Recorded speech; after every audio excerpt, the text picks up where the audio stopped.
The crimson sands of Zephyria Prime stretched endlessly under twin dying suns, their fading light casting eerie shadows across the battlefield. Princess Lirelei of the Ethereal Dynasty lay crumpled against the twisted wreckage of her royal transport, her luminescent blue skin now pale as morning frost. Silver blood seeped from countless wounds. Pooling in the alien sand beneath her, her breath came in ragged gasps, each one weaker than the last. The neural crown that marked her royal bloodline flickered sporadically on her forehead, its crystalline structure cracked and sparking. Death was coming for the last heir of a 1,000-year-old empire, and she could feel its cold embrace drawing near. "Status report," she whispered into her dying communicator, her voice barely audible above the howling desert wind. Static answered her. The rebellion had struck with surgical precision, destroying her escort fleet and stranding her on this forgotten world at the edge of known space. How her bodyguards lay scattered around the crash site, their bodies already claimed by the unforgiving desert. But Princess Lirelei was not alone. From the ridge above the crash site, a figure watched through tactical binoculars. Captain Marcus Chen of the Terran Defense Corps had been tracking the distress beacon for 3 hours, pushing his modified combat suit to its limits across the treacherous terrain. What he found defied all expectations. "Command, this is Recon 7, Marcus spoke into his helmet communicator. "I've got a survivor at the crash site. It's not human." "Copy that, Recon 7. What's your assessment?" Marcus lowered his binoculars, studying the alien princess below. Her people, the Ethereals, had been humanity's bitter enemies for over a decade. The war had claimed millions of lives on both sides, turning entire star systems into graveyards. Every instinct screamed at him to leave her to die, but something in the way she fought for each breath, the desperate determination in her movements as she tried to activate her damaged equipment, spoke to something deeper in Marcus's soul. This wasn't a warrior or a politician. This was someone fighting to survive, just like he had done countless times before. "She's badly injured, Command. Looks like royalty, based on the gear. Could be valuable intel." "Negative, Recon 7. Your orders are to avoid contact with hostile forces. Return to base immediately." Marcus stared at the dying princess below. In the fading light of the twin suns, she looked almost human. Fragile, alone. The very things he had sworn to protect, regardless of species. "Command, you're breaking up. Repeat your last transmission. Recon 7. Do not." Marcus switched off his communicator and began his descent down the rocky slope. Some decisions couldn't be made by committee, and some orders weren't worth following. As he approached the crash site, Princess Lirelei's eyes snapped open. Despite her weakened state, her hand moved to the energy pistol at her side with surprising speed. The weapon hummed to life, its barrel tracking Marcus's movements. "Stay back, human," she gasped, her English heavily accented but clear. "I won't ... won't let you take me prisoner." Marcus raised his hands slowly, his rifle remaining slung across his back. "Easy there, Your Highness. I'm not here to fight." "Liar," she spat, though the effort left her gasping. "Your kind knows only war and death." "Maybe," Marcus admitted, kneeling just outside her weapon's effective range. "But right now you're dying, and I'm the only help you're going to get on this rock." The energy pistol wavered in her grip. Princess Lirelei's enhanced senses could detect no deception in his words, no hostile intent in his posture. But trust was a luxury she couldn't afford, especially not with a human. "Why?" she whispered. "Why would you help me?" Marcus met her gaze, seeing past the alien features to the pain and fear beneath. "Because sometimes the right thing to do isn't the easy thing to do." The princess's weapon finally lowered as consciousness began to slip away. "If you're going to kill me, make it quick." "Nobody's dying today," Marcus said firmly, moving to her side. Up close, he could see the extent of her injuries. Internal bleeding, multiple fractures, and something that looked like severe neural feedback from her damaged crown, which she needed. Medical attention far beyond his field training, but as Marcus activated his emergency medical kit, he had no idea that his decision to save an enemy would set in motion events that would shake the very foundations of the war between their species.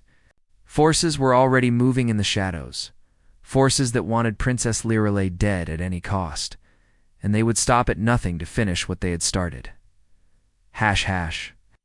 Chapter 2. The hunters shat out one for hours after the crash Marcus had managed to stabilize Princess Lirelei's condition using a combination of human medical technology and improvised techniques. He'd set up a temporary shelter in a nearby cave system, hidden from both the harsh desert environment and potential search parties. The princess drifted in and out of consciousness, her body fighting a battle between life and death that Marcus could only watch helplessly. Her alien physiology responded differently to human medical treatments, forcing him to constantly adjust dosages and techniques. "Water," she whispered, her eyes fluttering open as the cave's emergency lighting cast dancing shadows on the walls. Marcus carefully helped her drink from his canteen, noting how her skin had regained some of its natural luminescence. "How are you feeling?" "Like I've been trampled by a Vorthok," she replied weakly. "Where are we safe, for now?" "About 30 clicks. From your crash site." Marcus checked his scanner readings. "But we won't be alone much longer. I'm picking up movement on the long-range sensors." Princess Lirelei struggled to sit up, wincing as her injuries protested. "Bounty hunters! The rebellion must have put a price on my head." "How can you be sure?" "Because," she said grimly, "my cousin Theron is leading the rebellion. He'll want to make sure I never reach the ethereal homeworld to claim my birthright." Marcus felt a chill run down his spine. The political implications were staggering. A civil war within the ethereal dynasty could either end humanity's war or make it infinitely worse, depending on who emerged victorious. "This cousin of yours, tell me about him." Princess Lirelei's expression darkened. "Theron believes that our people should embrace their warrior nature, that peace makes us weak. He's been gathering support among the military castes for years, spreading poison about my father's diplomatic policies. Now he's making his move. Now he's committed genocide," she said bitterly. "The entire royal family was eliminated. In a coordinated strike? I only escaped because I was visiting the outer colonies on a goodwill mission." Marcus's tactical mind began processing the information. "If you're the last legitimate heir, then keeping you alive threatens his entire power base." "Exactly, which is why he'll send his best hunter after me." Princess Lirelei's eyes met Marcus's. "Kael'thar, the Shadow Walker. I've seen him kill a dozen warriors without making a sound." As if summoned by her words, Marcus's proximity sensors began screaming. Multiple contacts approaching fast from the east, moving with the fluid precision of trained predators. "How many?" the princess asked, though she already knew the answer. From Marcus's expression, 6 signatures. Military-grade cloaking, but my sensors can still track their heat emissions. Marcus began checking his weapons. "They'll be here in 20 minutes. Princess Lirelei tried to stand, but her legs buckled immediately. "Leave me. Take what intel you can and go." "Not happening." Marcus began dismantling their temporary camp with efficient, practiced movements. "Can you travel?" "Not fast enough to outrun Kalthara?" "So then we don't run." Marcus's smile was grim and determined. "We fight smart," began laying out his equipment with the methodical precision of a veteran soldier. Proximity mines, flashbang grenades, and something the princess didn't recognize, a small device, covered in alien script. "Where did you get that?" she asked, pointing at the unknown device. "Salvaged it from an ethereal weapons cache last year. Never figured out what it does." Marcus looked at her hopefully. "Any ideas?" Princess Lirelei examined the device, her eyes widening in recognition. "It's a neural disruptor. It's designed to interfere with our enhanced nervous systems." Psst. She looked at Marcus with new respect. "You've been carrying around one of our most classified weapons for a year. Lucky me." Marcus began setting up the device at the cave entrance. "Will it work against this Shadow Walker, if we can get close enough?" "To activate it, yes. But Kaltharad doesn't get close to his prey. He strikes from distance, using weapons that can punch through military-grade armor." Outside the cave, the wind had stopped completely. In the unnatural silence, both human and alien could hear the faint whisper of approaching death. There. Here, Princess Lirile breathed. Marcus killed the emergency lighting, plunging them into absolute darkness. His night vision engaged automatically, painting the cave in ghostly green outlines. Beside him, the princess's natural night vision was far superior, her large eyes gathering every photon of available light. "I see them," she whispered. 3 at the main entrance, 2 flanking from the north passage, 1... She paused, scanning. The cave system with senses Marcus couldn't comprehend. "One above us, he's rappelling down from the ceiling fissure." Marcus felt a grudging admiration for their hunters. The approach was textbook perfect, covering all possible escape routes, while maintaining tactical superiority. If he'd been alone, he would already be dead. But he wasn't alone. Princess Lirile, despite her injuries, was still royalty-trained in combat from birth. "When I give the signal, activate the disruptor," Marcus whispered, moving toward the main entrance with predatory grace. "Then get ready to run." "Where exactly are we running to?" Marcus's smile was visible even in the darkness. Sometimes the best defense is a good offense. The first bounty hunter appeared at the cave mouth, his form barely visible even to Marcus's. Enhanced vision. The alien moved like liquid shadow, each step placed with deadly precision. It was going to be a very long night. ##. Chapter 3. The Price of Honor. The battle erupted with the fury of a dying star. Marcus's first proximity mine detonated. As the lead bounty hunter crossed the threshold, the explosion lighting up the cave system like a strobe. In that split second of blinding light, Princess Lirile activated the neural disruptor. The effect was immediate and devastating. 3 of the 6 hunters collapsed instantly, their enhanced nervous systems overwhelmed by the device's interference. But Kalthara, the Shadow Walker, was not among them. Abava! Princess Lirile screamed. Just as the legendary assassin dropped from the ceiling like an avenging angel, Marcus threw himself sideways.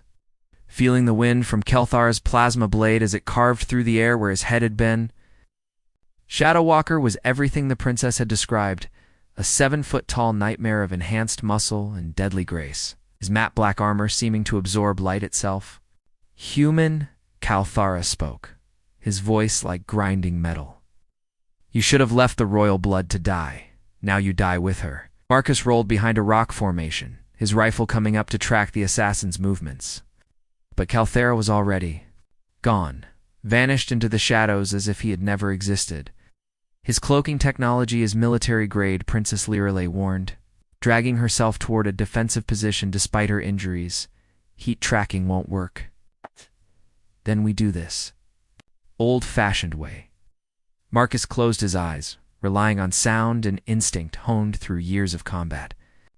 The cave system worked in his favor, creating acoustic patterns that revealed movement even when sight failed.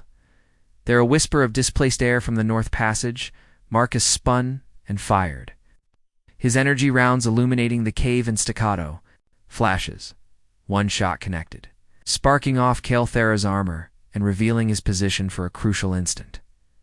The shadow. Walker's return fire was devastating.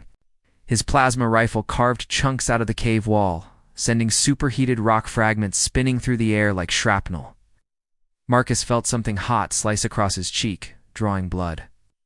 "You fight well for prey," Kalthara admitted, his form flickering in and out of visibility.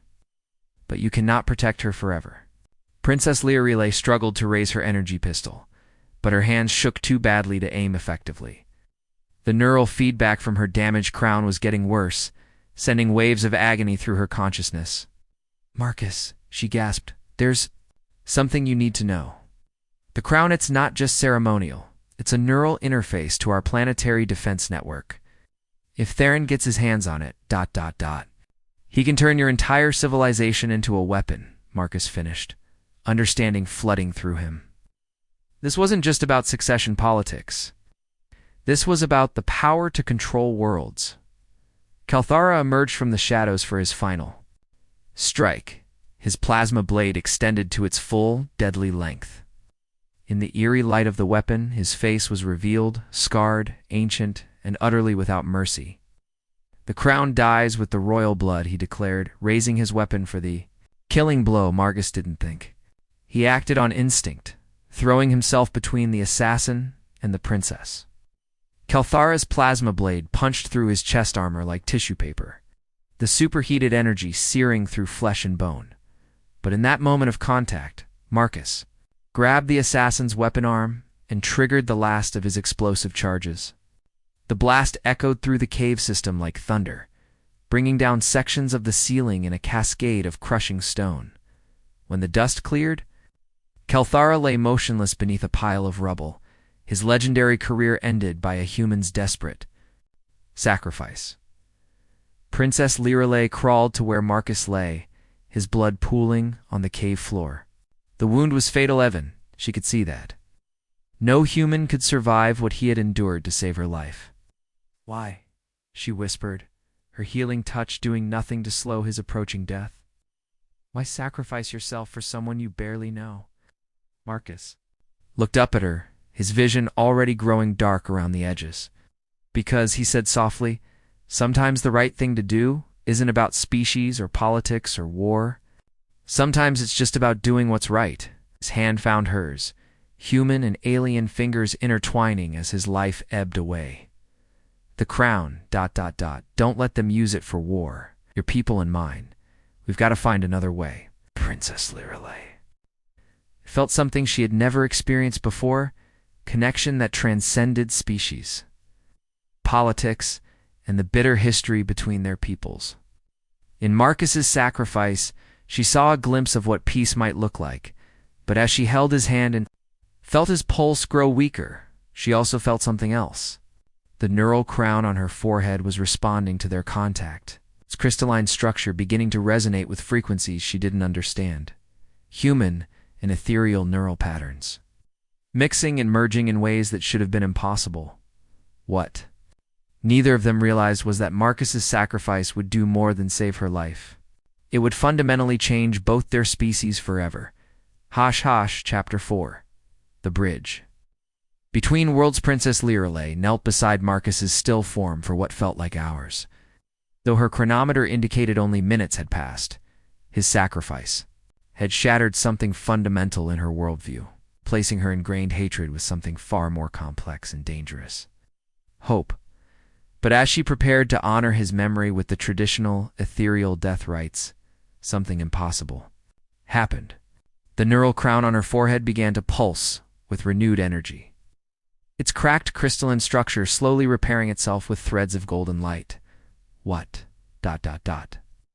She breathed, watching in amazement as the healing energy flowed, not just through the crown, but through her damaged body. Broken bones mended, internal bleeding stopped. The crushing fatigue that had plagued her since the crash simply evaporated. The energy didn't stop with her. It flowed downward into her hands, where they still touched Marcus's cooling skin. His wounds began to close with the same golden light.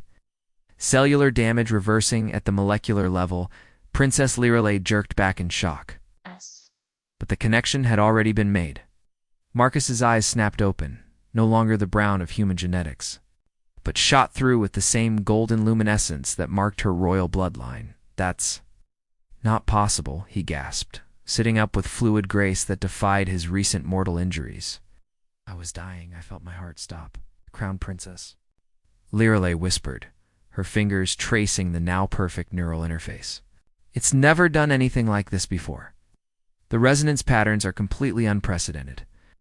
Marcus looked at his hands, watching golden energy dance beneath his skin like living circuitry. He could feel new pathways opening in his mind, connections forming that allowed him to perceive reality in ways no human had ever experienced. "I can sense your thoughts," he said wonderingly. "Not read them, but feel their emotional resonance. The guilt over your family's death, the fear of what comes next, the weight of responsibility you carry." "And I can feel yours," she replied, equally amazed. "Your dedication to protecting others, even at the cost of your own life. The loneliness of command, the burden of making impossible choices."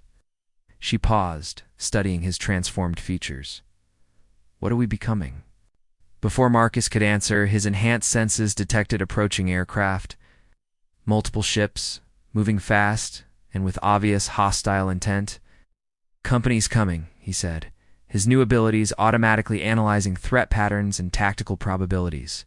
Ethereal design, military configuration, your cousin's not taking any chances. Princess Lirelei stood, her movements now fluid and powerful, despite her recent injuries. The neural crown blazed with restored authority, marking her as the rightful heir to the ethereal throne, Theron's personal guard, she confirmed. Her enhanced perception, identifying the specific energy signatures of the approaching vessels. 12 ships, full combat loadout. They're not here to capture, they're here to eliminate all evidence. Marcus felt tactical data flowing through his consciousness with inhuman precision. Ship positions, weapon capabilities, terrain advantages, proba, ability matrices for dozens of potential outcomes. The enhanced cognition was intoxicating and terrifying in equal measure. We can't fight them directly, he said, though part of him wanted to try, but we don't have to. Your crown can. It access the planetary defense network from here? Not from this distance, and not without the proper authentication codes? Princess Lirelei paused, understanding dawning in her luminous eyes. But with our new connection, maybe we don't need traditional access methods. She placed her hand on Marcus's forehead, and he felt the full power of the neural crown flow through their shared consciousness. For one impossible moment, he experienced what it meant to be royalty of a star-spanning civilization, the weight of billions of lives, the responsibility for entire worlds, the delicate balance between power and compassion. Together, she said simply, they reached out with combined will, their merged consciousness touching the vast network that connected every ethereal world. The planetary defense grid of Zephoria Prime responded to their call. Ancient satellites awakening from standby mode with deadly purpose. Theron's attacking force never had a chance. Lance-thin beams of coherent energy reached down from orbit, precisely targeting each ship's power core. The explosions lit up the desert sky like falling stars, beautiful and terrible in their finality. In the silence that followed, Princess Lirelei and Marcus stood together at the cave entrance, watching the last of the debris burn away in the planet's thin atmosphere. This changes everything, she said quietly. The bond between us, the power we can access together, it proves that our species aren't meant to be enemies. Marcus nodded, feeling the truth of her words resonate through their shared consciousness. But convincing both sides of that won't be easy. There's too much history, too much blood. Then we give them a new history to write. Princess Lirelei's voice carried the authority of absolute conviction. We show them what's possible when two species choose cooperation over conflict. As if summoned by her words, new signals appeared on their enhanced senses. Human ships this time, responding to Marcus's missed check-in reports.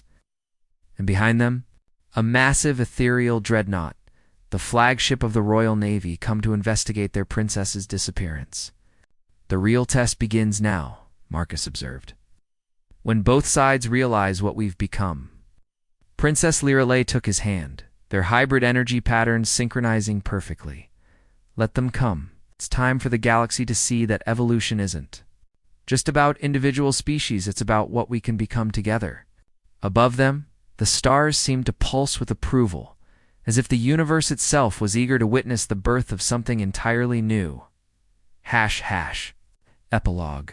The New Dawn 6, months after the battle on Zephoria Prime. The galaxy had indeed been transformed, though not in ways anyone could have predicted. The joint appearance of Princess Lirelei and Captain Marcus Chen before the Galactic Council had sent shockwaves through both human and ethereal space. Their demonstration of merged consciousness and shared abilities had forced military leaders on both sides to confront an uncomfortable truth. The war between their species had been built on incomplete understanding. But change, as always, came with a price. The hardliners on both sides still call us abominations, Princess Lirelei observed. Standing at the observation deck of the newly constructed Harmony Station, the massive space platform orbited the neutral world of Haven's Rest, serving as headquarters for the Joint Research Initiative studying human ethereal neural compatibility. Marcus joined her at the viewport, their shared consciousness automatically synchronizing as he approached.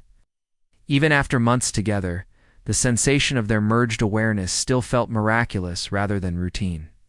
Let them complain, he said watching human and ethereal ships working together to construct the station's newest research module. The results speak for themselves, and they did speak volumes. The first volunteer pairs of humans and ethereals had undergone the neural bonding process just 3 months ago. Not all attempts were successful. The compatibility rate was roughly 30%, but those who achieved the bond demonstrated capabilities that neither species possessed alone. Enhanced intuition combined with human tactical thinking, ethereal energy manipulation guided by human engineering principles, diplomatic solutions emerging from the merger of two very different perspectives on conflict resolution. Actor Vashti Says the latest volunteers are showing even stronger integration patterns, Princess Lirale reported, accessing the research data through their shared neural interface. The process is becoming more refined with each attempt. And Admiral Harrison reports that joint patrols are encountering significantly less resistance from pirate factions. Marcus added, "Turns out it's hard to fight enemies who can anticipate your tactics and adapt in real time." Their conversation was interrupted by an urgent communication from the station's command center. The voice belonged to Commander Sarah Torres, Marcus's former unit leader, and now head of the Harmony Station Security Force. Priority message for the Princess and Captain Chen. We've got incoming diplomatic vessels from both the ethereal homeworld and Terra Prime. Looks like the Council of Worlds is ready to make their decision. Princess Lirale and Marcus exchanged a look that communicated volumes through their bond.